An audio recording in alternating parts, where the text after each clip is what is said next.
It's finally happened. You got her to go on a date. But now what?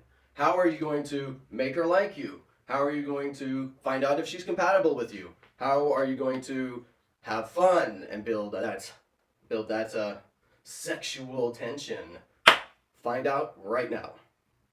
Hi, and welcome to Zen Dating Coach. I'm your host, Zenas. In today's video, we are going to talk about how to run the perfect date. This will be the first part of a continuing series, so make sure to check back later. In this episode, we're going to look at the big picture. We're going to start with the big picture view. And the first thing we want to ask ourselves when we're trying to design and set up and have the perfect date is, what is the purpose of dating? What are my end goals? So I'm going to come at it from the end goal is to attract a high quality long-term partner, right? This is our first date. It's our first opportunity to get that person interested in us and to find out if that person is compatible with us. So we want to design our date around that concept, right? That we want to have a high quality long-term relationship. So what are the overarching values that help you design the perfect date? Number one, your top priority on a date is to have fun, right?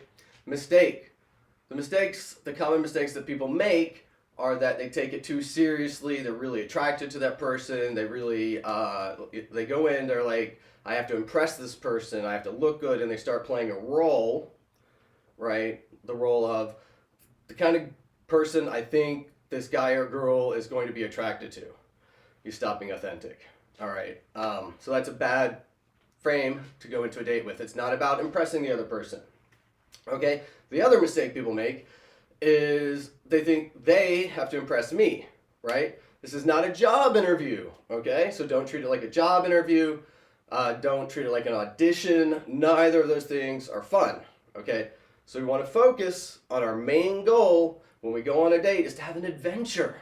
Let's go on an adventure. Let's do something exciting and interesting. We're going to discover this new person. We're going to find the treasure of this human being by fighting wild beasts in the jungle, right? That's it.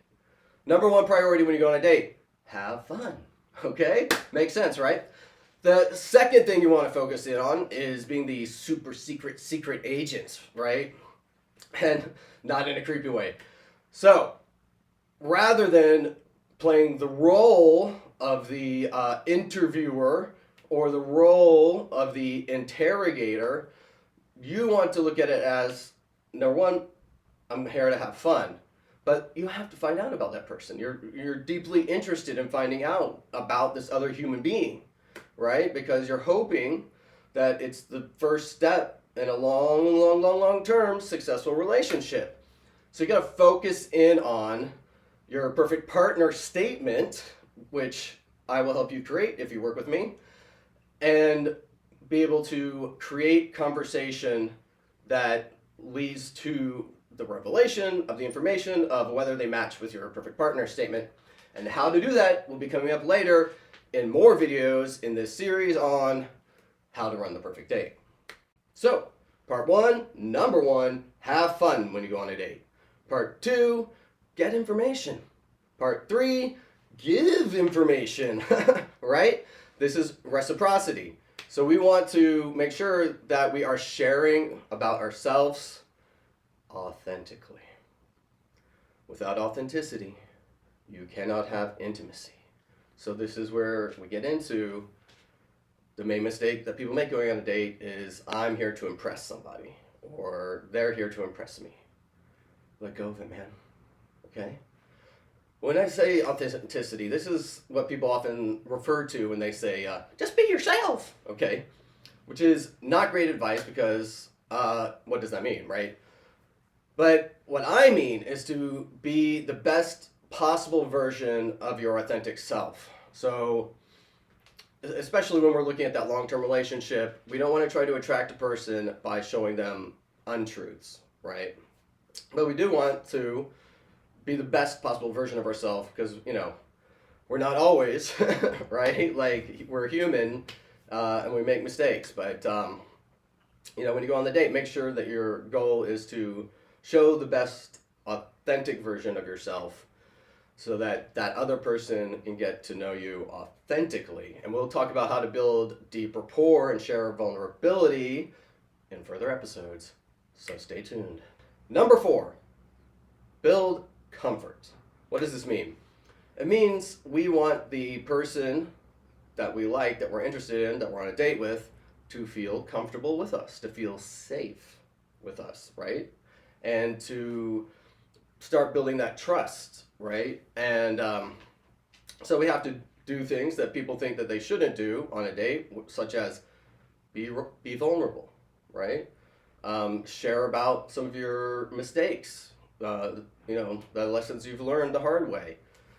This is very authentic, right? Don't try to impress that person. Don't play the role of the Superman. Be vulnerable. Build comfort with your potential life partner, okay? Number 5, your goal is to build attraction, right? The person has to be attracted to you in order to want to go on another date. The mistake people make is they spend too much time in that comfort building, that rapport building, that getting to know you phase, and not enough time with attraction, right? This is how you get friend zoned. This is how you have a boring date, right? Too much comfort, not enough tension. So your goal number 5 when you go on a date is to build attraction. How do I build attraction? Stay tuned for future videos to find out. Okay, number 6. What's 6? 6? 6. Build sexual tension, okay? This is a step beyond attraction, like, oh, I'm kind of interested in this person, or I think the person is good looking. That's attraction. Sexual tension. You should want to fuck the person you're on a date with. If you don't want to fuck the person you're on a date with, you should not be on a date with them.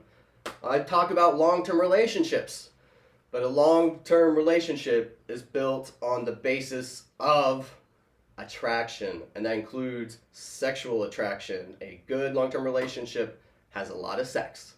So, you should be attracted to them sexually, and they should be attracted to you sexually. But we want to create a tension around that, right? So this goes back to getting friend zoned and too much time in comfort. You have to have a plan on how am I going to create some sexual tension, so my attempt to kiss them at the end of the day isn't like a bus with its lights off driving at midnight down the street and nearly killing you, right? You want to give them plenty of signals before you go into the kiss, so that it's not out of the blue. It's not a mystery. Why are you kissing me? You're like a brother to me, right? No. We're going to get out of that friend zone, and we're going to get into the sexual partner possibility zone. I have the framework set up. The next videos, I will talk about each step in designing that exciting, thrilling, fun date that's going to help you have fun, gather intel, build attraction, build comfort, and sexual tension. Okay? So, I'll see you in the next video.